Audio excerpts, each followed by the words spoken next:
1480 KCIM Sports presents KCIM Sports Rewind. A look back at the week in high school sports, brought to you by St. Anthony Rehab Services. Here's Sports Director Jeff Blankman, John Ryan, and Jeff Honnold. Welcome back, KCIM Sports Rewind, for another Tuesday. And guess what? It's another dreary, rainy Tuesday. Getting a little sick of these days going on and on lately. But state track, well, you had one good day, right? Yeah, we did. Thursday was outstanding until Thursday night. Until I almost died. You say that like it's a bad thing, right? There are a lot of people that wish God had a little better aim, I think. I was headed out of the stadium, and Jethro's got hit. So as I was leaving, I was by the Bulldog, headed up the hill in the rain, it got popped. And as I turned back around to go back in the stadium because, I need to go to the bathroom, the stadium got nailed. So I had two cracks back to back that I don't think he was aiming at me. I think he was warning me, but I got the message. Was that Friday night? That was Thursday night. Thursday night, yeah, going into Friday. Yeah. Wow, it was just kind of crazy. Friday morning, it didn't look like anything was going to be going on for a long time. Yeah, You'd have been surprised how fast a fat boy can run up the hill to his car at Jethro's in the rain. Yeah, I do think as well as a job as they did of rescheduling things and getting everything in and the great job that both the association and union did, I think they did try to hold on a little too long on Thursday night, because by the time they decided to go ahead and suspend the meet for that night and reschedule things, the weather in Des Moines had gotten really, really pretty bad. There was a lot of people probably heading to their vehicle in some really bad lightning and some really hard rain and even in some hail. Luckily, Honnold took off a little before we did, but Nick and I and stuff we hung up out in the press box through the hail part of it. And then when the lights got knocked out at the stadium, we decided, well, let's go ahead and make the half mile to 3/4 of a mile run in the torrential downpour and lightning and hope we don't get hit. It's to their defense, it popped up quickly. It did. We actually had lightning to the east of us, and then you could see it coming. And the officials, the starters, were doing everything they could do to get that last 400 done. They wanted to get that in, and the problem was I think now talking to Quaylar and those guys, they were over in the field house trying to keep corral the kids, and they didn't realize that they had trained all the way back to Omaha. So by the time they let us go, there was no breaks in it. Yeah. But and I think if they'd have known, they'd have probably ran it on time. Right. But they try to keep it no more than 15 minutes ahead so everybody can get there, and it was a problem. Yeah, because originally there wasn't anything in the forecast for Thursday night. I think the bad thing was we went into the delay, and then all of a sudden we got to this point where it wasn't raining. You could kind of tell that the storm was still there and it wasn't going to go anywhere, but it was still lightning a little bit, so we were in those 30-minute delays. But by the time they decided that, okay, let's go ahead and suspend it, it was torrential at that point, and the worst part of the storm was right on top of us. And being locked up with a bunch of media people, we are three of the coolest people on the face of the earth. Sorry, I'm talking about you. You guys that are in print media, wow. You guys did a lot. Of course, we brought everybody named Jeff that we could possibly find to send down to cover this. Jeff Blankman, our sports director, Jeff Honnold, and Jeff Storyahan. You guys had video interviews. You had pictures, everything, you name it. It's all up on the website. If anybody wants to go back and watch any of it, it really is terrific stuff to cover. Every kid, every event. Yeah, we got the only thing we didn't get was the Audubon Boys Shuttle Hurdle with an interview. Yeah, well, they had a little issue, and I said to them, I understand if you don't want to do one, but if you would, I would prefer. And then they just kept going. But the funny thing was the very next day, a few of them come up to me and says, "Why didn't you video us yesterday?" You left? Tried. Yeah. So, they were giving me a hard time, Good day, though. Good meet for South Central Calhoun teams. Got a couple champions coming out of there. Yeah, you bet. The boys distance medley team, what a special run that they had. Yeah. That was a great race. And then the 800 meters might have been my favorite event to be able to watch down there that day in Class 2A. You had Chase McAllister and Spencer Moon, of course, of South Central, and then I forget the young man's name from Maple Valley, Anthony Charter-O'Cute. They were ranked 1, 2, 3. They had run against each other twice during the season, including at districts, and I still go back to the comment Chase made during his interview that, they had a goal of running about a 57 first 400 was kind of their strategy. And he was coming down the straightaway, towards the finish line for that first 400. And he looked up at the clock and he goes, "Ooh, I'm on pace for a 54. I need to cut back a little bit." And I had said something to Jeff at that point. I said, he's slowing down. Yeah. And everybody passed him. He slowed down. 4 guys passed him. So when they get to the 400-meter mark, he's in 5th place. Spencer stayed up there, I think, in 2nd place. The kid from Maple Valley, Anthony Charter Oak Ute, was in 1st. Spencer then ended up dropping into about 4th because as Chase went by, a couple other guys went with him. And Chase took off at about the 250 to 300-meter mark and just gunned it. And he had enough left after kind of slowing down. He went around the pack and ended up winning. Spencer ended up getting trapped at that point, had to slow down and wheel his way out around a couple of guys and get into like the 3rd lane. That's tough. That is tough. Absolutely. But he had enough left that he was able to get into 2nd place. And so they went 1-2 in that event, but just a smart way for them guys to be able to run that event. Well, he got pushed right at the end, and we interviewed him about it, and he'd been passed twice this year on the inside, and he has a tendency to run towards the outside of the inside lane, and so he squeezed himself back down there when he heard the footsteps, and their feet got tangled, and he said it was a good thing the guy pushed him. He didn't know if he was going to make it all the way to the line. So. The interesting thing, too, is the young man that almost caught him and pushed Spencer there near the finish line is his roommate in college next year at Simpson. So they hugged it out afterwards, and everything was good to go, and nobody was mad at anybody. It was just one of those things. And just the reaction out of those two going 1-2. Yeah. You could tell that they worked hard all year long at it, and they were both happy for each other, and it was a really good picture taken on that one. Clearly, the goal going in there was that exact scenario. Absolutely. Yes, was to go 1-2 for those just two. Exactly that. The distance medley team also taking home that crown. Absolutely, and they ran almost a perfect race. Great handoffs. Oh, boy. Just went out and really ran a special race. So congratulations to those champions coming out of it. It wasn't without its controversy, though, and boy, you feel sick to your stomach for the kid that quit running. We're talking about the 3,200 race where they had 1 lap less than they were supposed to have. Right. So the bell goes off. They run that last lap, and after crossing the finish line, one of the runners stops. Yep. Not realizing there was still 1 more lap to go because they were misinformed by the track officials there. So he stops. The rest of the runners continue on, but he was named the champion eventually. And yesterday, the state stepped back in and changed it again. They ended up giving dual gold medals to both the kids. The kid that actually won after 8 laps and the kid that actually won after 7 laps. They went ahead and re-announced it yesterday that both of them would be given first place finishes. Probably the best way to go on that. Yeah. I don't know if he would have caught him. Yeah, because the kid that ended up winning it after 7 laps kind of went into a dead sprint the last 150 to 200, and he had nothing left. He had in the nothing tank. left, so he finished. I think it was 4th after he realized he had to run again, and then had to try and dig up enough to be able to get another lap. And he had a pretty decent lead. Yeah, he had a decent lead before he kicked it. So it'd have been interesting to see if another lap. I think he'd have had a lot in the tank yet, but you know what? The other kid did it right. So right. You just hate to see that kind of confusion going on. And we talked with Mike Jay, the stadium announcer here, and we'll have that interview coming up in a minute. He addressed that whole situation. But the kid that had run the whole race, all 8 laps, and was eventually declared the winner at first, and then taken away from him to give it to the kid that finished in the 7 laps in first place. What a classy kid. I mean, he came out with a wrist. Sure, it hurts, but, this is not my life and death. And, there's more things out there than this, but, what a classy kid and the way he went about that. Yeah, he tweeted out something about it doesn't matter how many medals he comes up with or something like that at the state track meet, or whatever. So, that's not what life's about or something like that. So he handled the situation extremely, extremely well. So I think it's really nice and probably the only perfect way you can handle it was to go ahead and probably give them both first place medals. Just step back and think about all the events, all the things going on over the years.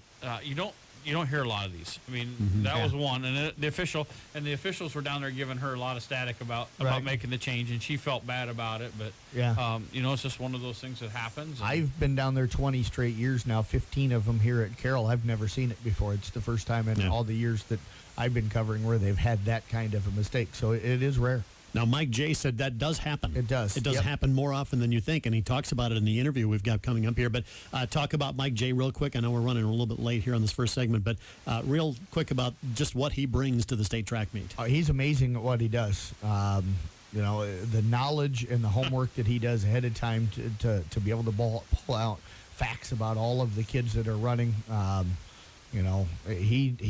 think for the people in the crowd and even for us guys down on the field, sometimes guys and gals, I think he makes it really enjoyable to be down there and just to listen to him, and he helps make you feel even more of a part of He'll it. talk about their parents running. He'll talk about where they're going to school. He'll talk about best times. He'll talk about best times at state. This guy, and he's not. Granted, he has Bud and some other people helping him, giving him some facts, but a lot of that stuff, he knows it and knows it just from top of mind. And he talked about that in our interview as well. And he's already working on next year's track meet because he's got a bunch of notes he's made that he'll save until next year. So that's coming up next. We interview Mike J, the voice of the state track meet down in Des Moines. That's on the way next from KCIM Sports Rewind. As the athletes at your house prepare. Slow down, slow down, slow down, slow down. You need to slow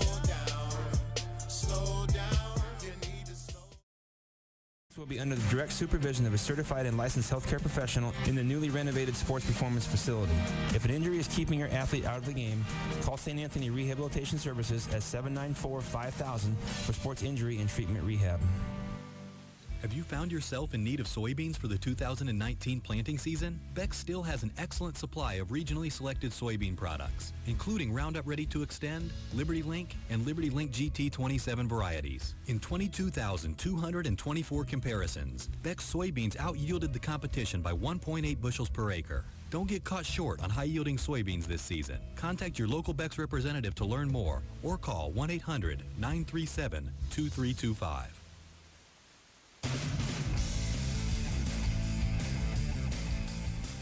Welcome back to KCIM Sports Rewind. John Ryan, along with KCIM Sports Director Jeff Blankman.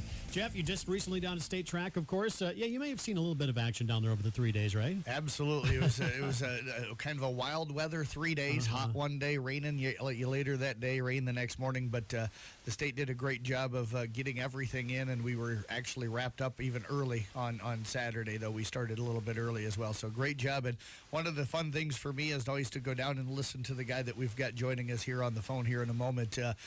All of us media people love listening to him while we're down on the field covering our runners and our athletes and stuff, and the job he does is tremendous. Yeah, a lot of guys say Tim Fitzpatrick with the state tournament down there is one of those voices, and Father Collison is another one of those legendary voices. Well, this guy is the voice of the state track meet. His name is Mike J. We have him on the phone right now, live from Iowa City, right this morning, Mike? Yep, that's right. I'm here, it looks like it's going to rain again, and, why wouldn't it? It seems like it's rained most every day this spring. So, back in Iowa City and recovering from as you guys mentioned, a great 3 days in Des Moines, and it's kind of ironic, funny, whatever you want to put. Watching Twitter this morning unfold, how everybody is already shifted to baseball and softball. All the media, the coaches, the athletes, how busy people are, and just jumping right into the next season. It's pretty awesome to see that unfold in Iowa. But the state meet was amazing, like it always is, and I'm sure you guys say it, and I've heard people say it every year that this is the best ever. It can't ever get any better. And the next year we say the same thing. Now, let's talk about your end of things. You're the announcer. You're the guy that creates the excitement, and I've heard just people rave about the job you do, but that is such a unique job that you have. Talk about what it takes to prepare for something like a state track meet. Well, to do it right, it's hours upon hours of prep work, and keep a lot of stats on a yearly basis. So there isn't.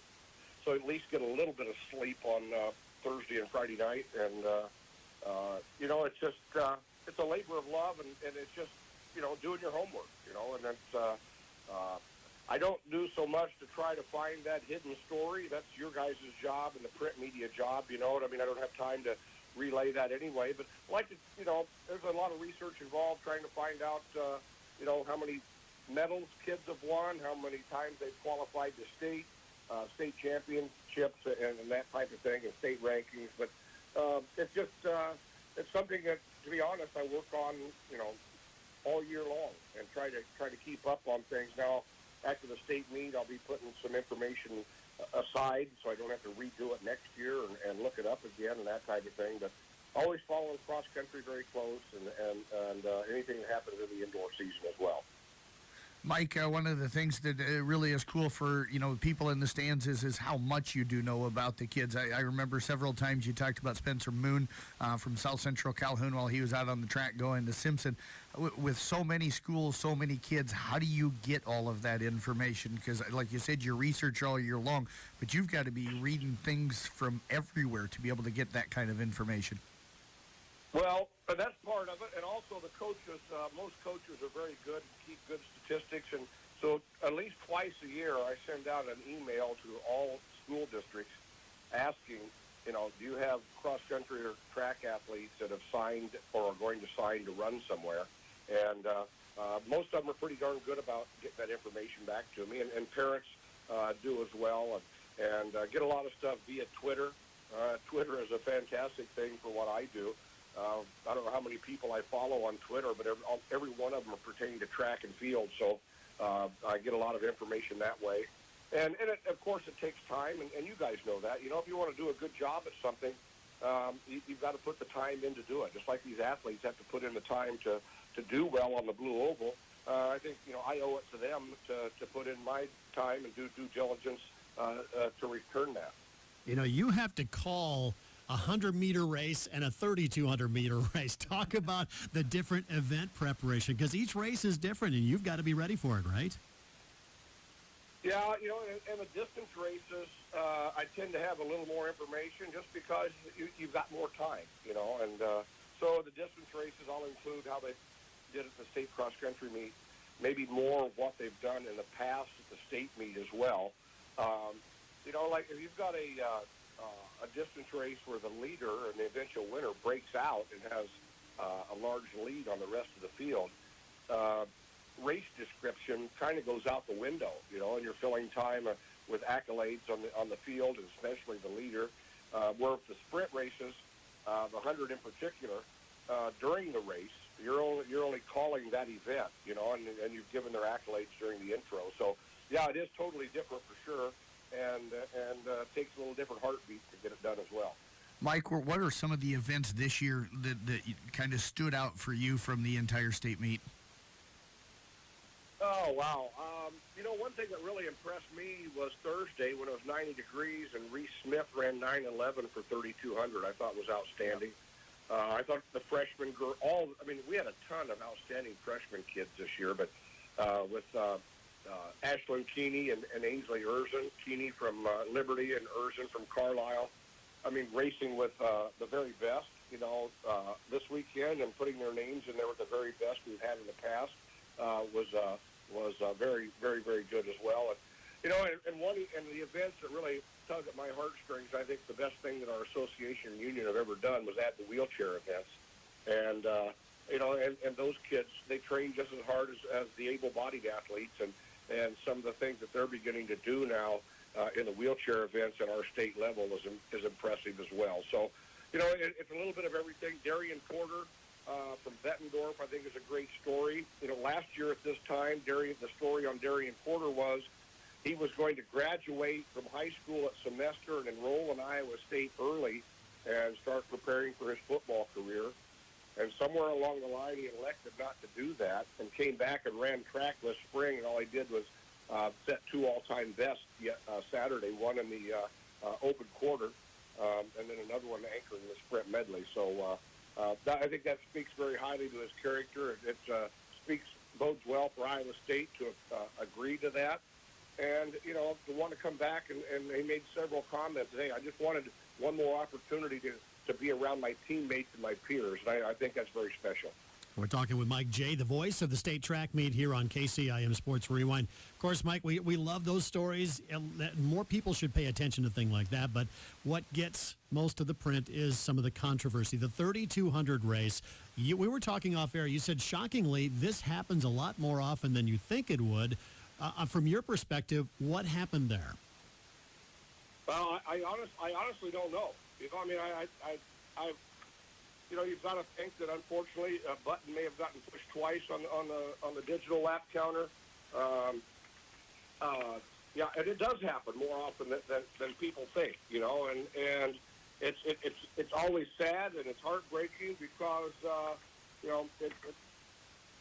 somebody's either going for a record or going for a title, or a personal best, and all of a sudden they've got an event where they are done and it's short or long, and that's just unfortunately the way it happens. One story that, on a much lesser level that I experienced years ago, I coached high school track and cross country for 26 years, and we were at the Dickinson Relays years ago, one of my first years of coaching in the 80s, and had a young man that set a new school record in the 3200 for us, okay? Indoors at Dickinson, an indoor school record, before the year of cell phones. And we get home, and everybody's excited, and he's telling his parents, and I get a phone call the next day from you and I that said, those times are not counted. We were a lap short. So I had to tell this kid who had told his parents and all his friends he had a school record that he did not, So, that's on a much lesser level, but it doesn't mean it's hurt any less. And it's not the answer anybody wants, but it does happen. We're human, and that lap counter is run by a human, and things can happen. And it's just so sad that it wasn't caught beforehand. And I, and even though it's not my job, I should have caught that, But we were given updates on field events at the same time, and all of a sudden, with 600 to go, and the clock and the lap counter said 200 to go. We're at 7 minutes and 30 seconds. And I said, there's something wrong here. There's no way, obviously. And then it all unfolded the way it is right now, and it's just a sad deal. Mike, one of the races that was a lot of fun for us here in this area was the boys 2A 800 meters. We had Spencer Moon and Chase McAllister. Chase won it. Spencer finished in second. We also had a kid that we don't cover, but he's in our area here in our conferences from Maple Valley, Anthenoto, Charter Oak Ute, that was right in the hunt as well. But what do you remember from that race and how that one played out? Well, what I remember is that here are two kids that probably in their career, who knows how many times they've raced against one another, being so close, and then coming down and chasing a state title like that. I just, it's special. It's just awesome to see kids that personally know one another come down to a race like that. And I thought both kids ran very well. I thought Spencer Moon had a great state meet. And, it's just, it shows the depth we have in those events. And I just couldn't get over the fact that in my mind, and maybe it's not true, but how many times those two have met up on the track in a cross-country course in their career, and here they are coming down, stride for stride, chasing a state title. Yeah, Mike, and the really cool thing as well is the guy that finished in third is actually going to be Spencer's roommate at Simpson next year. So that's what makes that even more special. Hey, one other thing I wanted to talk to you about: the U.S. Nationals coming into the July, I think it is, to Drake Stadium. You'll be doing the PA there again. What a special event that is to get here in Iowa. Oh, it really is, and it's even bigger. We had it last year, and last year was a non-championship year, meaning that there was no World Championships and no Olympic Games. So a lot of the athletes elect not to run in the U.S. Championships when it's not a championship year, because they can go to Europe and actually, and get in several races and make money. But this year it's for all the marbles. The top three will qualify to go to the World Championships in Doha in September. Which is why this meet is going to be later in the year. In Doha, in July, it's probably about 115 degrees. In September, it cools down to about 105. So they've moved it a little bit later for us to have it here in Iowa. But so hopefully people will realize that, as big as the Drake Relays are, as big as the state meet is, we're going to have the U.S. best here on Iowa soil in July. And as everybody knows that follows track and field at all, the U.S. best, in many cases, is also the world's best. So it's going to be a preview of the World Championship, and the top three, like I say, will make the U.S. team to go to Doha. and hopefully people will come out and support our sport, support the state of Iowa, so we can continue to get big events like this. Now, you've traveled all around the country. You do this all over the place. What are some of your favorite venues? I mean, Drake's got to be a special place. So outside of that, what are some of your other favorite venues and really track and field fans have to go see sometime? Well, that's a great question. You know, Stanford is pretty special.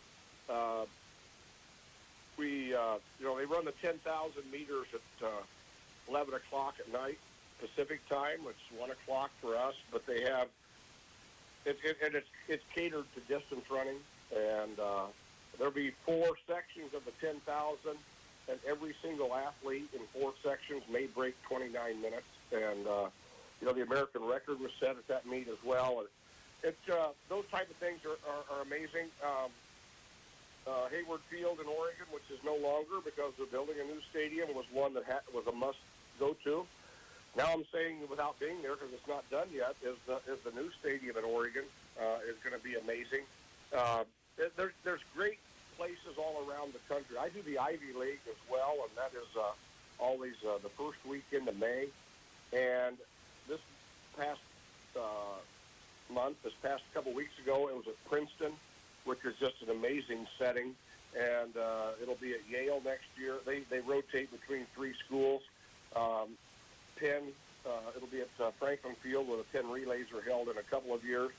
So Franklin Field's pretty awesome. It's absolutely humongous. And without the Ivy League, I would never get the opportunity to be there, because it's always the same weekend at Drake. But those are some of the places where there's a ton of history, and many of them are just very small venues, but the amount of history that is involved is crazy good. We're talking with Mike Jay, once again, the voice of the state track meet. And Jeff, I know you go down to state track, and this is one of the events you look forward to, is hearing Mike on the mic. Yeah, absolutely. It's probably my favorite state event to be able to cover out of all the different sports that we go to. This one is my favorite, and we all down in the media room talk about being able to listen to Mike. He keeps us up to date with everything's going on. So. Well, Mike, again, thanks so much for your time. We appreciate it. Thanks for the effort you put in. It makes it special for the kids. It makes it special for everybody. So we appreciate your efforts. Well, I appreciate that. And, guys, and I really appreciate small-town radio and small-town newspaper, because those people cover Iowa high school athletics from the heart. And I know it's a dying breed, but hopefully it'll continue to hang on, because without it, we would be lost. Thank you very much for what you do. You bet. We'll see you at the Nationals, U.S. Nationals, right? All righty, sounds great. Mike Jay, once again, joining us here on the phone. And again, one more time, but you got to give it up to a guy. He works hard at this and perfected his craft. Absolutely, and thank him very much. Appreciate him joining us here today. All right, more KCIM Sports Rewind coming up. As the athletes at your house prepare for hard work and fun of the season, remember that St. Anthony Rehab Services provides physical therapy for any sports injury that may sideline your member of the team. Sports injuries can plague kids of all ages and keep them from playing the sport they love. Athletes will be under the direct supervision of a certified and licensed healthcare professional in the newly renovated sports performance facility. If an injury is keeping your athlete out of the game, call St. Anthony Rehabilitation Services at 794-5000 for sports injury and treatment rehab. It is KCIM Sports Rewind. Sports Director Jeff Blankman, Jeff Honnold, and John Ryan along with you. We are fast running out of time. 10 seconds. Go, Jeff. We got some golf. I don't know if can you wrap it up in 10 seconds? I don't know if I can quite talk that fast. Get your finger off the button. I guess we got to slow it down a little bit, take a deep breath, and talk Boys State Golf coming up this week. Yeah, Boys State Golf will be Thursday and Friday this week. Carol's going to be up at Lakeside up in Fort Dodge Thursday and Friday, and then the Kemper boys head over to Marshalltown to the it's the Memorial. I can't think of the exact name of it, but the Memorial one over there. Going to be interesting with the weather. Already talked to some of the Kemper boys, and the Marshalltown course completely underwater already. It'll be interesting to see how well that one ends up playing. American Legion Golf Course. There we go. the American Legion Golf Course over in Marshalltown. So I'm sure Lakeside's probably going to be wet too. So the kids going to have to play through those conditions. But that'll wrap up the boys golf season. Hopefully Wednesday and Thursday we kind of dry out a little bit. They're supposed to be sunny, breezy, and warmer, and only just like a 20% chance of thunderstorms until you get to Thursday night. And then it's an 80% chance. Oh, you're talking about the weather. Yeah. When you say dry out, I was thinking maybe we were thinking of something else. No. I don't know what you're talking about over there. And then A long week. girls stuff will get back to action. Girls golf for state will be Tuesday, Wednesday of next week, right after Memorial Day. The Carroll girls going to be in action as well as Kemper. Congratulations. Yeah, absolutely. Congratulations to both of those and IKEA Manning. So IKEA Manning girls qualified, the Carroll girls qualified, and Katie Schweers from the Kemper girls qualified for the state tournament. So best of luck for them. We'll get everybody kind of covered throughout, the next several days. And then the 28th and 29th, so that'll be next Tuesday and Wednesday. That's going to make it kind of interesting because we've got state tennis those same days up in Waterloo. Isabel Schwabe qualified as an individual, and the team of Abby Bass and Samantha Shorty qualified as a doubles team. So they'll be up in Waterloo with the state tennis tournament those 2 days as well. And we got the first Merchants game coming right in there, too. Yeah, that's the 31st. It's that awkward time of year. You got baseball, softball going on, but yet you're still finishing up girls soccer, got tennis, and girls some soccer golf playoffs as well. begin next week. Uh-huh. So, I don't call games unless it's at least 70. Yeah, well, I'm protesting. Yeah, I did say last night during the broadcast and stuff that I was doing the Carroll softball game last night that I think the state needs to look at both the boys and girls, maybe moving the start of the baseball softball season back a week as far as games wise, and try to get all the postseason tournaments. Every other done state the can do it in the week spring. before, We can suck it up and do it. Yeah, just find a way to get one season Give 'em a done week. before you start By the next way, season. you just went over your 10 seconds just a little bit. Yeah, So- probably by about 2 minutes. Can we set a new PR? Oh, no.